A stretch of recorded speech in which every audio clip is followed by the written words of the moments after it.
তো নমস্কার বন্ধুরা, এডুকেশন কালচার ইউটিউব চ্যানেলে তোমাদের প্রত্যেককে স্বাগতম। তোমরা যারা ডিপ্লোমা থার্ড সেমিস্টার ইলেকট্রিক্যাল ইঞ্জিনিয়ারিংয়ের স্টুডেন্টরা রয়েছো, কাল অর্থাৎ 14 তারিখ অর্থাৎ 14 জানুয়ারি 2026 তোমাদের কিন্তু রয়েছে ইলেকট্রিক্যাল সার্কিট যে সাবজেক্টটি তার এক্সাম। তো এই ইলেকট্রিক্যাল সার্কিটের অলরেডি পার্ট 1, 2 এবং 3 এই তিনটে পার্টের ভিডিও আমি অলরেডি আপলোড করে দিয়েছি। আজ আমি তোমাদের পার্ট 4 এবং লাস্ট পার্ট আপলোড করছি। এরপর শুধুমাত্র তোমাদের লাস্ট মিনিট সাজেশন আসবে। ওকে, তো চলো একদম ভাট না মুখে ডাইরেক্ট আমরা প্রশ্নের দিকে জাম্প করি। তো প্রথম প্রশ্নটা কি বলছে দেখো, প্রথম প্রশ্নটা এসছে এসি সার্কিট থেকে।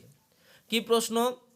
আর সিরিজ আরএলসি সার্কিট, একটা সিরিজ আরএলসি সার্কিট আছে, হ্যাজ রেজিস্ট্যান্স 10 ওহম, তার রেজিস্ট্যান্স হচ্ছে 10 ওহম, ইন্ডাকটেন্স হচ্ছে 100 মিলি হেনরি, 100 মিলি হেনরি হচ্ছে তার ইন্ডাকটেন্স, অ্যান্ড ক্যাপাসিটেন্স হচ্ছে 10 মাইক্রোফ্যারাড, 10 মাইক্রোফ্যারাড হচ্ছে তার ক্যাপাসিটেন্স।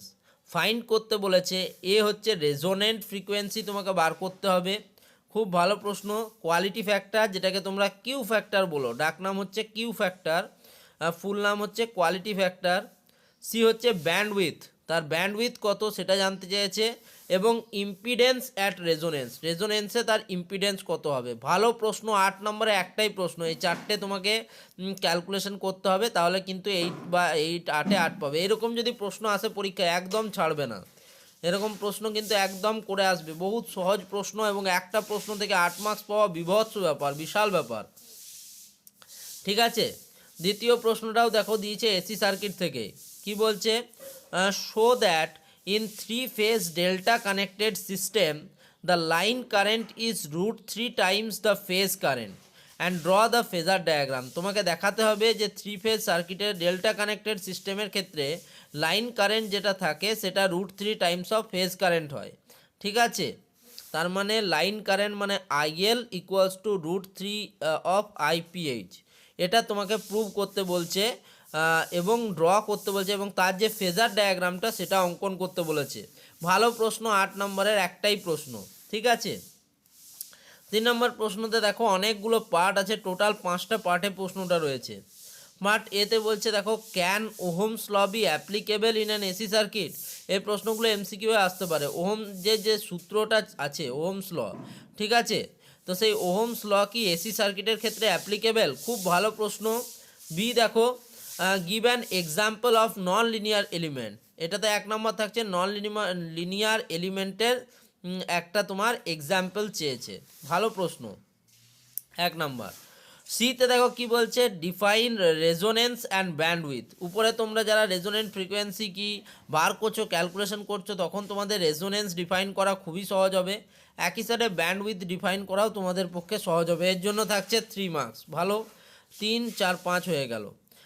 দিতে দেখো কি বলছে, what is transient time. Transient time বলতে কি বোঝো? খুব ইম্পর্ট্যান্ট প্রশ্ন। ঠিক আছে, ট্রানজিয়েন্ট টাইম বলতে কি বোঝো। ই পার্টে কি বলছে দেখো, what is the value of Z11 in terms of Y parameter. Y প্যারামিটারের রেসপেক্টে Z11 এর ভ্যালু কত সেটা জানতে চেয়েছে। খুব সুন্দর প্রশ্ন, ভালো প্রশ্ন।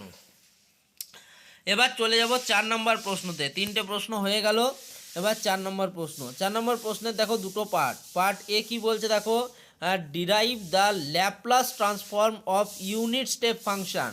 ইউনিট স্টেপ ফাংশনের ক্ষেত্রে ল্যাপ্লাস ট্রান্সফর্ম কিন্তু ডিরাইভ করতে বলা হয়েছে। ভালো প্রশ্ন।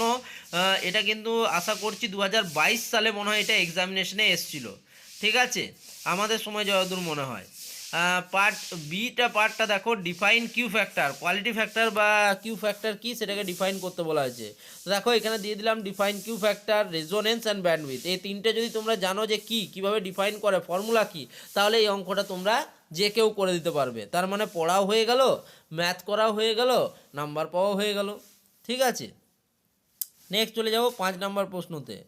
5 নম্বর প্রশ্ন কি বলছে দেখো, আর DC constant voltage source feeds a resistance of 2000 kilo ohm in series with a 5 microfarad capacitor।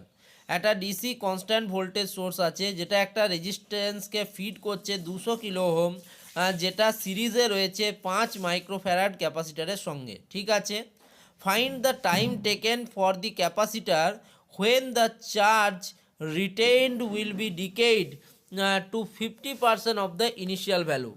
তাহলে এটাকে তোমাকে করতে বলা আছে, ফাইন্ড আউট করতে বলা আছে। কি ফাইন্ড আউট করতে বলা আছে? ফাইন্ড আউট করতে বলা আছে সময়, কত সময় লাগবে ক্যাপাসিটারটাকে তার যে চার্জ সেটাকে ধরে রাখা এবং আস্তে আস্তে ডিকে করার মধ্যে, যেটা 50% হবে তার initial value. The voltage source being short circuited, যে ভোল্টেজ সোর্সটা রয়েছে সেটা কিন্তু শর্ট সার্কিট রয়েছে।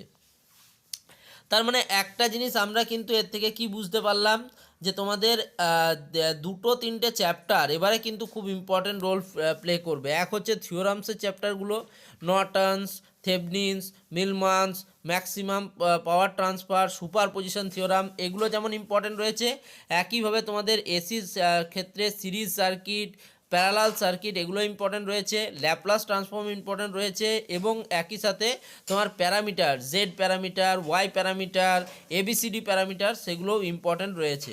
তো যাই হোক, আশা করব তোমাদের এই প্রশ্নগুলো ভালো লেগেছে। এই প্রশ্নগুলো অবশ্যই প্র্যাকটিস করো, এগুলো কিন্তু এক্সামে আসার মতো প্রশ্ন। ধন্যবাদ।